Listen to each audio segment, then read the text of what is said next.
The Ancient Salamander's had quite an interesting road since its release in the Prophet and the Warlock DLC. It started out as a mobile, terror-causing hell cannon that was good in melee and could utterly devastate most infantry in 2 shots. Then it got smacked with the nerf bat and spent more than a year as a niche pick at best. Most recently, in the Silence and the Fury patch, it got further nerfs to its melee stats, which literally nobody asked for, but probably happened to make way for the Troglodyte and to further differentiate between those 2 units, and in compensation was given 2 more ammo and a 200 gold price reduction.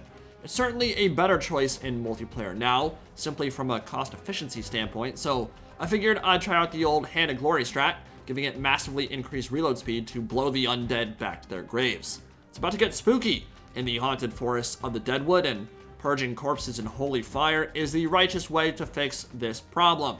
So what we're gonna do is line up my old girl Sally and feed her Hand of Glory from my high slot mage priest. When you overcast that spell, reload speed increases by 60, which turns the salamander into a machine gun. Now the problem you might face this game is that there's no expensive infantry to shoot at. Plenty of zombies and skeletons, but that's not an easy way to earn your price back. Still though, something's gotta kill them, and Ancient Salamanders can do it quickly, especially when they're being fed buffs from Toad magic, and this is normally how I play. High magic, super cheap, spammable spells that will constantly proc Shield of Safri for that map-wide ward save. Unfortunately, we'll not get to use Tempest this game, because there are no flyers, but Aura of Quetzal and Shield of the Old Ones are always a good choice, and he's protected by the Star Chamber Templars and their Guardian Aura. And their magical attacks might be quite useful this game, maybe even necessary, because there are 3 ethereal units on the other side of the field. Jeff Goldblum's Terror is the heavy hitter in this build, a Vanguard deploying Feral Carnosaur that does not rampage. He'll be backed up by the Umbral Tide, so plenty of anti-large killing power, and a bit of a Death Star type of build, using Temple Guard as the core and keeping that formation high and tight to grind through the waves of undead. On the flip side, march the armies of the Vampire Counts, a black coach in the Vanguard. Can't put that in the title of my videos because somehow that will get you demonetized. And 2 Banshees, which are a very annoying duelist type unit. Deceptively fast, hard to kill, and they will plunk away at your most high value monsters and lords all game long. Also have the Screaming Banner, which lowers leadership by 4 and pairs well with their innate terror. Bad Gandalf, the crusty old Kemmler himself, is leading the party, ready to summon Krill and turn into Harry Potter with his invisible cloak. Important to remember that he has 2 sources of AoE regen before he even casts a spell, from Chaos Tombblade and Master of the Dead.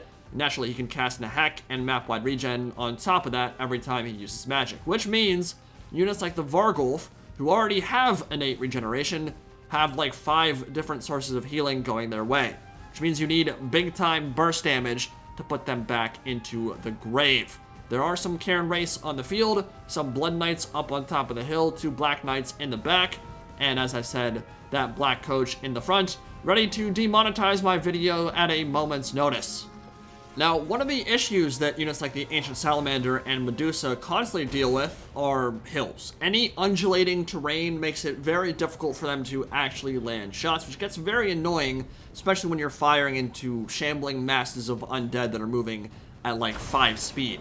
So, it'll land some shots, it'll get some kills on the way in, but this terrain is not very conducive to how the Ancient Salamander or the Medusa or any unit like that typically likes to do business, and it will miss a lot of very easy shots simply because of little rises in terrain here and there. So, getting through that is very annoying. I have no way to replenish that ammunition.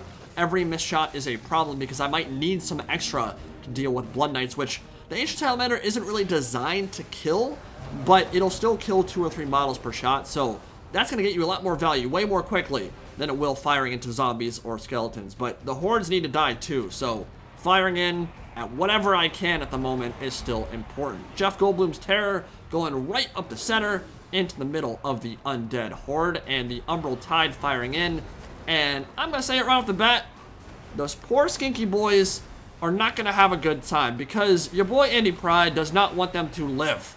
Friendly fire from the Ancient Salamander and the Umbral Tide together, just completely eviscerating those poor cohort, and they will explode into piles of paste, and sure, some zombies will die, but the skink cohort naturally are not a huge fan of that type of scenario, and they're gonna beat feet the hell on out of there. They typically just don't have a long shelf life against the vampire counts. They're just there as a momentary roadblock. The infantry that actually matters, the Saurus Spears And the Temple Guard, which can also receive Hand of Glory, I think the only spell costs like 4 Winds of Magic, are the ones that will hold the line, and they will tear up anything on the field when they get that plus 24 melee attack. Ancient Salamander already down to half ammunition, firing so quick with that plus 40 or plus 60 reload speed increase from Hand of Glory. And the Umbral Tide and Skin Cohort with their jabs firing in on the Black Coach, rolling around, pimping on 24-inch rims and down to half HP. A unit Lizardmen would love to destroy early before it can activate its buffs. The artillery strikes are raining down, and the Ancient Salamander is dropping the hammer of the old ones on the shambling masses. The Counts are content to let 150 gold and 300 gold infantry perish here. It's not a big deal for them. There's nothing expensive for the Salamanders to shoot at yet, and the units that are expensive aren't amazing targets for the Ancient to spit magma at in the first place. That's why the Blood Knights are hanging back for now. They're waiting to see how things unfold. Shield of the Old Ones, the Bubble of Nope, down in the center, buffing up the Temple Guard with a nice 20% ward save, and here come the Black Knights with their bonus versus infantry. It's not really the engagement they want against Temple Guard and Saurus, but they'll take what they can get, and a Wind of Death from Kemmler. Not doing a whole lot. Cool idea. Got rid of some Skin Cohort, but it's difficult to make Wind of Death work in today's meta because people stagger their infantry lines and don't line up for a crushing blow that will utterly devastate their army. And even if they do line up their infantry like that, they're still going to move when they see that wind spell lining up for a shot from the flank. Looks like Jeff Goldblum's Terror pushed back the Varghul for now, and the Umbral Tide were a big factor in that play as well. Big banishment on top of the Black Knights. That was a gorgeous vortex, and immediately almost 50 kills for the Slann Mage Priest. Apotheosis and Hand of Glory continuously buffing up all the infantry in the center to push back the tides of zombies and skeletons that are still swarming in. But you can see the Vampire Count's infantry is quickly getting evaporated by all this melee prowess, and the Cairn race surrounding the Saurus spears on the hilltop, getting a flanking charge in. Watch that engagement, because the -4 leadership penalty from the Screaming Banner and these Banshees, combined with the terror from the Cairn race, means the Saurus spears might not be able to hold out so easily. Temple Guard should be able to, though, especially when they're supported by the Shield of the Old Ones for that +8 leadership and the ward save. Yeah, the Saurus spears have just met their maker. Big downhill charge from the Blood Knights into the flank, but the Umbral Tide are there, and they're firing in. Now, one thing you should notice, though, is the Knights of Bloodkeep have that flag of Bloodkeep, which gives them missile resist, which will protect them somewhat from the Umbral Tide and their anti-large missiles. And again, the poor Skinky boys and the friendly fire just getting absolutely pooped on by their own Salamander units. Not even their fault, really, just going into melee, trying to stuff up the charge and protect them, and they're gifted with a bunch of magma just melting them away. Messed up, man. These Salamanders are a bunch of dicks. Big Bubble of Nope going down, hitting the majority of the Lizardmen army, and that's exactly what you want to see if you're the last defenders and the Lizardmen here. The Temple Guard, if you have 3 of them, they're designed to form that shield wall around the Slann Mage Priest. Keep it compact. Don't spread the field too much. Make sure you can hit as many units as possible under that protective bubble, the Shield of the Old Ones, and you're going to be good to go. So far, Lizardmen have been able to accomplish that. Hand of Glory down on Jeff Goldblum's Terror, fighting a Varghul and 2 of those Spectral Haunters. Coming after him, he will have to run away from that for sure. That's a lot of armor-piercing damage going his way, and he's not had much luck landing attacks on the Varghul, which is mostly full HP, and now with the Blood Knights nearby too, that is certainly not a scenario he wants to be in. Now, one thing I did forget this game, and something I forget all the time, actually, Apotheosis, when you overcast it, it isn't like other healing spells where it increases the amount of healing you get. All it does is increase the cast range. You will never get more healing than 480, so I'm going to do that a couple of times this game, actually, while the Cairn race and the Star Chamber Guardians fight over here. Now, this is a situation where the Star Chamber Guardians saw the Cairn race. You can see them in that blue circle fighting the ethereal units. They saw that spectral unit. They wanted to kill them because they know they have magical attacks. They know they can kill them quickly, but they really need to be back here, protecting the Slann Mage Priest, protecting against the Blood Knights, and those 2 Banshees. The Banshees are a more important force. The Cairn race are going to have to commit to this blob at some point anyway. Star Chamber Guardians overextended to get rid of those ghost units, which Doesn't sound like a terrible play on paper, and it's not the worst thing ever, but they would be much more useful back here, using that Guardian Aura to try to keep the Slann Mage Priest alive.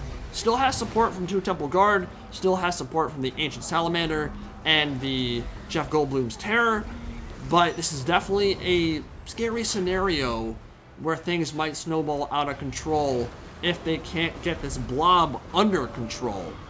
And things aren't getting any easier because Krell just entered the fray with his Black Axe. The summon from Kemmler is always a problem in late game scenarios. You can see that Zach Bisane held on to that summon for a long ass time, waiting for the perfect moment, and now when the blobs are developing, the single entities are fighting, that is a perfect opportunity for the Black Axe to strike. Star Chamber Guardians will finish off these Cairn wraiths. The ghosts will disappear under their magical assault. Well done from the Temple Guard, but they need to get their asses back towards the Vargulf and towards those 2 Banshees. And you'd get more value for sure getting the Star Chamber Guardians on top of the Banshees than you would getting rid of these Cairn wraiths. So they're doing great. 160, 170 kills now. And most of the infantry for the Vampire Counts is dead, barring some summons from Kemmler. But the Ancient Salamander, the Carnosaurs, and now the Umbral Tide, that's a big pick for the Vampire Counts. Blood Knights found the Umbral Tide isolated. They were terror-routed from the main force, isolated, destroyed by those anti-large Gooners. And the Blood Knights are the best cav unit in the game, bar none. They are amazing for a multitude of reasons, not the least of which is their synergy with healing. And it's not just Invocation of Nehek this game. Remember, in the blob fights with Kemmler, they'll be getting that Chaos Tomb Blade and Master of the Dead regen too. So a lot of ways to keep them in the fight, and out on the periphery, they also thrive, running down the Skin Cohort and the Salamanders, making sure they can no longer make any impact on the battle, and that has swung the balance bar a little bit in favor of the Vampire Counts. But Krell's on a clock here. He won't be on this battlefield for too much longer, and there's still healing going the way of Jeff Goldblum's Terror. A banishment coming down, but the healing needed to go through first, and Apotheosis and the Aura of Quetzal to give him more melee defense that will slow down the banishment. And when it finally comes down, even though there are a lot of Blood Knights in the radius of that spell, will not make a large impact, only kill 2 or 3 models. And with the Carnosaur running for the hills now, that is a big loss for the Lizardmen. They still have some amazing infantry on the field, a 2/3 health Temple Guard, half-strength Star Chamber Guardians, still some Sora Spears, so plenty of support here. But those single entities for the Vampire Counts and the gooning from Kemmler and company have been a massive issue all game long. Krell still beating on some Saurus, getting some kills here, up to 500 damage value, but he is about to disappear. Shield of the Old Ones, making sure all these Temple Guard continue their struggle against the Blood Knights, who are down to a very small number of models, but Invocation, the hack will get them back into the fight, and at this point, things are looking pretty desperate and dire for the children of the Old Ones. Krell's last stand is nigh. He should crumble out here soon, fully surrounded by those Temple Guard. And you look at the Vargulf, you look at the Banshees, you look at the Black Coach and say, well, how did they not take any damage? Well, they did. All of them took a bit of a beating in this fight, except maybe the Vargulf, which got really lucky against the attack rolls from that Carnosaur. Never seemed to take much damage from him. But really, the Chaos Tomb Blade and all the stacking of the regen auras made it difficult to get through all these single entities. And I think the only way to win this game here was if the Star Chamber Guardians stayed with the main group and killed off those Banshees. If the Banshees die, then Jeff Goldblum's Terror has a much better chance of surviving the duels and dealing with the Vargulf. But with those 2 Banshees chunking on him, he has no way to hurt them. Lizardmen don't have access to a ton of magic damage. That's why I brought the Star Chamber Guardians this game in case of spectral units. Great unit here. And actually, Slann Mage Priest can do okay in a duel against Banshees too, because they also have magic attacks and big HP pool to tank all the damage incoming from those Banshees. But yeah, I think the 2 major mistakes, well, 1 major mistake, 1 minor mistake that really didn't have any impact on the battle whatsoever. The minor mistake was casting Apotheosis Overcast 3 or 4 times, forgetting that it doesn't heal more. It doesn't really matter, because it's only a teeny bit of an increase in terms of Winds of Magic. And Slot Mage Priests don't really care about overcasting at all. They almost never do. And when they do, it does like no damage to them because they have such a massive HP pool and resistances and stacking of all that. Whatever. The ward save helps them out tremendously on that front. So that wasn't a big deal. But the bigger issue was definitely Star Chamber Guardians overextending to kill those Cairn wraiths, which were such a juicy target, being spectral and ghostly, and you just want to murder them. But if they had stayed with the main group and forced the Banshees and the Vargulf and the Blood Knights to engage them, they would have been much more useful in the center there, and I certainly do regret overextending to try to get rid of those Cairn wraiths early, because they would have had to have come in and collapsed anyway. The Ancient Salamander was solid this game. It was actually, it performed very well. The biggest issue was that with the build that Zach B. Sane brought, there's nothing expensive for it to shoot, no way for it to get tons and tons of value back, and that was a smart play. I mean, with vampire counts, lots of zombies, lots of skeletons is typically the meta, so it is a dice roll to go for the Ancient Sally there. I didn't mind bringing it. I probably wouldn't mind bringing it again in this exact same scenario, even knowing the builds. I think it did its job. It got rid of the chaff quickly and gave the Temple Guard the chance to deal with the single entities. I just made a few mistakes there that snowballed out of control and let the Regen and Kemmler's Goon Squad take the win. GG.